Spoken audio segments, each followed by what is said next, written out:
Journalists recount 2015 Zaria Shiites massacre.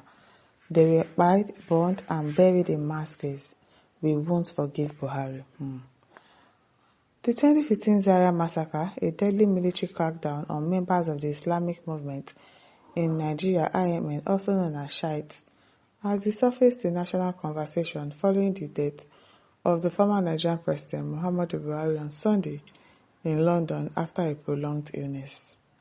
In a series of emotional posts on Facebook, Nigerian journalist Saifulahi M. Kabir mourned the victims of the military action carried out under Buhari's government and condemned the former president for what he described as the mass killings of innocent Shiite Muslims. In one of his posts, Kabir listed the victims of the massacre. He said they were all young, hard-working university students and religious leaders who were kpaied by General Buhari in 2015 in Zaria. Just look at these young people. He further alleged that the victims' bodies were never recovered or buried properly according to Islamic rites. None of their bodies were found, let alone given proper burials as prescribed by Islam. It is believed that Buhari soldiers burned some of them alive, some cremated their bodies, and some were taken away and buried in a mass grave at the Mando Cemetery in Kaduna, he wrote. Can you imagine? People's children.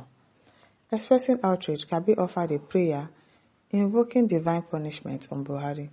May Allah grant their families patience over their loss and fulfill his promise to Buhari and his followers to put them in hell, which he has promised to those who kpai a believer intentionally. May Allah be angry with Buhari and prepare him a painful punishment.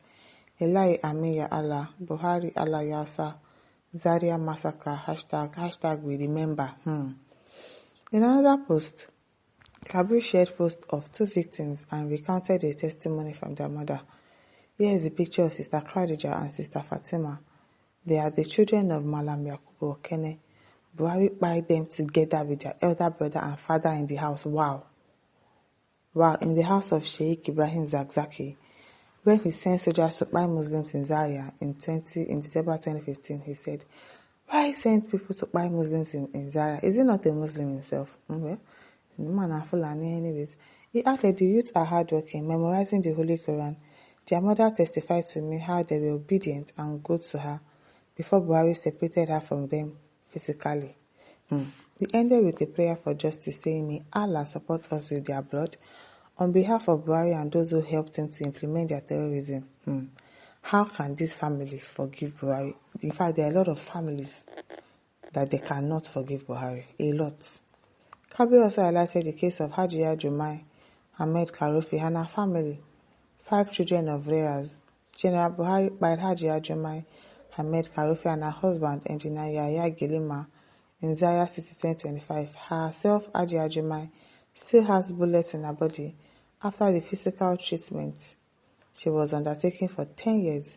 Same to her eldest son, the son of these 5, Engineer Ahmed A.Y. Buhari forced him to live with bullets in his body. Wow. He continued, so her younger sister, Mama Asana Yakubu Muhammad, back to her younger brother, Malam Mansur Karofi, was imprisoned for many years because of Ashura's oppression during Buhari's time. How can this family forgive Buhari for such injustice? May Allah avenge us on Buhari's behalf. May Allah judge him for the wickedness he did to us. May Allah accept the martyrdom of our martyrs, he said. Remembering Ibrahim Dusima, posting a photo of a man identified as Alhaji Ibrahim Dusima, Kabir described him as another victim of the massacre. Wow, that's a lot of massacre in one state. May Allah Ta'ala grant Alhaji Ibrahim Dusima, one of the more than 1,000 people that General Buhari murdered in Zaria in 2015. May Allah accept his martyrdom, he wrote. Kabir added that justice will not only elude Buhari but also others associated with him. He followed their bloody blood on Buhari while they were kpaied, and those who committed the kpaiings, of course, we will not forgive their kpaiing, talk less of their Abba Ahmed Plana, his wives like Banin, his children Fatima, Ibrahim, and all the rest of the family. He also posted a group photo showing 7 young men stating they were all kpaied by Buhari's government in the same episode. And that's a lot though. That's a lot. What happened? And you expect these people to forget all of this. They cannot forget now. They cannot forget. Another pregnant tribute by Kpaied commemorated Sumaya Isa Hassan, daughter of Professor Isa. Sumaya Isa Hassan is daughter to Professor Isa Mishkearu. Buhari kpaied her in Zaria when he gave soldiers orders to kpaied more than thousands Muslims in December 2015. Now, wow. Describing her as a devout and obedient, he recalled their last conversation. Auntie Sumaya is a good person, a hardworking person. Her parents testified to her obedience to Allah Ta'ala and doing good to them during her lifetime. She said the army is expected to withdraw since dawn. This government, Buhari, will suffer to be seen during the day. They are the kind of terrorism that started in the night, he wrote. Kpaied narrated that Sumaya was ultimately kpaied as Sheikh Zacky's residence. Buhari's army has reached the house of leader Sheikh Zacky. Inside the house there is a matter, Sumaya. They witnessed it together and with many Muslim brothers and sisters. They scattered them with fire in the middle of the day of Allah Ta'ala, he wrote Omo. That's a lot of mine from one person. From one person, and you expect people to say nice things about you when you are gone. You expect people to say, oh, may his soul rest in peace. Zoba Junior says, Buhari's dead, no be waiting the worry me now. Oh, my own are the dog where I buy, make it protect me. Very funny. He just dey pursue you since morning. Bele.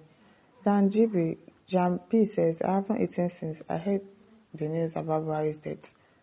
People are not serious. Uchewu says, when Buhari was issuing such command, they didn't believe that a day like this would come. Let's prioritize humanity in everything we do, because nobody knows tomorrow. I wish also it changes the mindset of our leaders to see that this life is really just nothing at the end of the day. And look at where they buried him. Just look at his lasting abode. And you have been wicked while alive.